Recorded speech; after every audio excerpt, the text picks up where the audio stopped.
সময় কত দ্রুত বদলায়, কিন্তু আর্সেনাল ভক্তদের জন্য এই 22টি বছর যেন ছিল এক অনন্ত প্রতীক্ষা। 2003-04 মৌসুমে আর্সেন ভেঙ্গারের হাত ধরে অপরাজিত চ্যাম্পিয়ন হওয়ার পর 2026 সালে এসে আবারও প্রিমিয়ার লিগ ট্রফি উঁচিয়ে ধরেছে আর্সেনাল। বার্নলির বিপক্ষে 1-0 গোলে জয় এবং সিটির ড্র, সব মিলিয়ে এক ম্যাচ হাতে রেখে শিরোপা নিশ্চিত করেছে মিকেল আর্তেতার দল। আর্সেনাল আজ কেবল চ্যাম্পিয়ন নয়, তারা এক নতুন সাম্রাজ্যের সূচনা করল।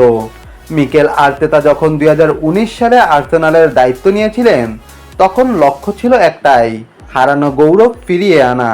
টানা 3 মৌসুমে দ্বিতীয় হয়েও ধৈর্য হারাননি তিনি, আর অবশেষে 2026 সালে এসে তিনি গড়লেন ইতিহাস।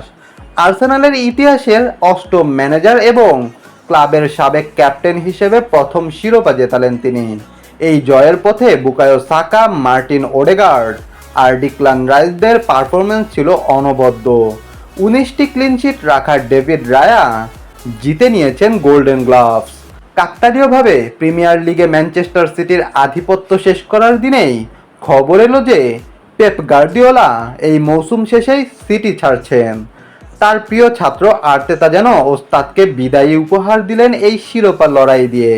সিটি যখন বোর্নমাউথের সাথে 1-1 ড্র করে শিরোপা দৌড় থেকে ছিটকে গেল, তখনই নিশ্চিত হয়ে যায় আর্তেতার রাজ্যাভিষেক।